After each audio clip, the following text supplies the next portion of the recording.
चीनमध्ये पुन्हा एकदा एका व्हायरसनं डोकं वर काढलंय. ह्युमन मेटापन्यूमो व्हायरस म्हणजेच HMPV असं या व्हायरसचं नाव आहे. भारतातही या व्हायरसची लागण झाल्याची बातमी माध्यमांमध्ये आली आहे. बंगळुरू येथील 8 महिन्यांच्या बाळाच्या चाचणीत हा व्हायरस आढळून आलाय. त्यामुळे 8 महिन्याच्या बाळाला या व्हायरसची लागण झाली कशी आणि HMPV व्हायरस किती घातक आहे हेच या व्हिडिओतून जाणून घेऊया. माध्यमांमध्ये आलेल्या बातमीनुसार बंगळुरू येथील रुग्णालयात 8 महिन्याच्या बाळामध्ये HMPV व्हायरस आढळून आलाय. एका खासगी रुग्णालयाच्या लॅबमध्ये याचं निदान झाल्याचं सांगण्यात येतंय. याआधी 3 महिन्याच्या बाळाला या व्हायरसची लागण झाल्याची बातमी समोर आली होती. त्यानंतर आता 8 महिन्याच्या बाळाला याचं संक्रमण झाल्यानं चिंता व्यक्त केली जाते. परंतु 3 महिन्याच्या बाळावर उपचार केल्यानंतर त्याला घरी सोडण्यात आलं. तर 8 महिन्याच्या बाळावर रुग्णालयात उपचार सुरू असून त्याची सध्या रिकव्हरी होते.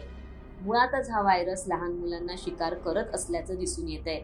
अनेक डॉक्टरांनी आणि तज्ज्ञांनी या व्हायरसला घाबरण्याचं कारण नाही असं म्हटलंय. HMPV हा नवीन व्हायरस नसून 2001लाच याचा पहिला रुग्ण आढळून आला होता. कोविड इतका हा व्हायरस घातक नसला तरी त्याची लक्षणं ही कोविड सारखीच असल्याचं बोललं जातंय. सर्दी होणं, घशात खवखव होणं, श्वास घ्यायला त्रास होणं अशी सामान्य लक्षणं असल्याचं तज्ज्ञांकडून सांगितलं जातंय. ज्यांची रोगप्रतिकारक क्षमता कमी आहे अशा बालकांना किंवा वृद्धांना या व्हायरसची लागण होण्याची शक्यता अधिक आहे. याबाबत IMA महाराष्ट्राचे माजी अध्यक्ष डॉक्टर अविनाश भोंडवे यांनीही एक व्हिडिओ पोस्ट केलाय. यामध्ये त्यांनी या व्हायरसला घाबरू नका असं म्हटलंय. निर्मिती झाली आणि संपूर्ण जगभर तो पसरून सर्व जगामध्ये महामारी पसरली. लाखो लोक त्याच्यामध्ये मृत्युमुखी पडले, कोट्यावधी लोक त्याच्यामध्ये बाधित झाले. त्याचप्रमाणे 2025च्या सुरुवातीलाही चीनमधूनच HMPV म्हणजे ह्युमन मेटान्यूमो व्हायरस नावाचा एक विषाणू तिथं साथ पसरलेली आहे. परंतु हा विषाणू फारसा नवीन नाही. या विषाणूची साथ काही वर्षांपूर्वी किंवा काही काळापूर्वी अमेरिका, कॅनडा आणि अन्य देशातही आली होती. हा विषाणू कोविड सारखाच जरी असला तरी कोविडच्या गटातला नाही. त्याचं लोकांना जो काही त्रास होतो किंवा त्याची जो व्हिर्युलन्स आहे हा कोविडपेक्षा कमी आहे. त्याच्यामध्ये मृत्यूदरही खूप कमी आहे. कोरोनाचा जो विषाणूचा ग्रुप होता किंवा गट होता त्यापेक्षा हा वेगळा आहे. हा न्यूमोव्हिरिडी नावाच्या एका वेगळ्या गटामधला रेस्पिरेटरी सिन्सिशियल व्हायरस म्हणून जो RSV म्हणून ओळखला जातो त्या गटातला विषाणू आहे. याची बाधा झाल्यानंतर त्या व्यक्तीला नाकातून प्रचंड पाणी गळणं, शिंका येणं, खोकला येणं, घसा खवखवणं, ताप येणं, याचबरोबर हा जर आजार वाढत गेला तर न्यूमोनिया होण्यासारखीही लक्षणं दिसून येतात आणि याच्यामध्ये ऑक्सिजन कमी होऊ शकतो. परंतु हा तितका धोकादायक नाही. साधारणतः 5 ते 10 दिवसात हा आजार पूर्णपणे बरा होतो.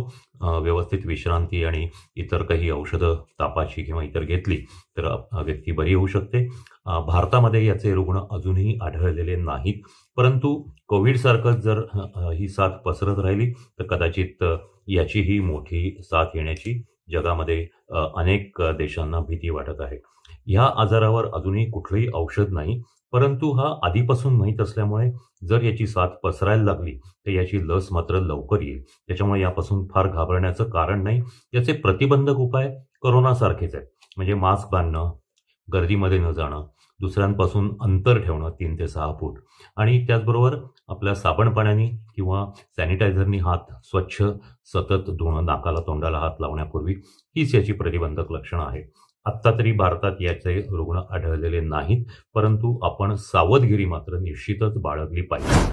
हवेतून हा व्हायरस पसरत असल्यानं लक्षणं दिसल्यास मास्कचा वापर करायला सांगितलं जातंय. तसंच थंडीच्या दिवसांमध्ये हा व्हायरस पसरण्याची शक्यता अधिक असल्याचं देखील अहवालातून समोर आलंय. त्यामुळे कुठेही बाहेर गेल्यावर कोणत्याही वस्तूला हात न लावणं, घरात प्रवेश करताच हात स्वच्छ धुणं, मास्क वापरणं आणि व्हिटॅमिन Cचं म्हणजेच लिंबूवर्गीय फळांचं अधिक सेवन करणं असा सल्ला तज्ज्ञांकडून दिला जातोय. तुर्तास एवढंच. असेच नवनवीन अपडेट जाणून घेण्यासाठी माय महानगर लाईव्हला सबस्क्राईब करा आणि बेल आयकनला प्रेस करायला विसरू नका.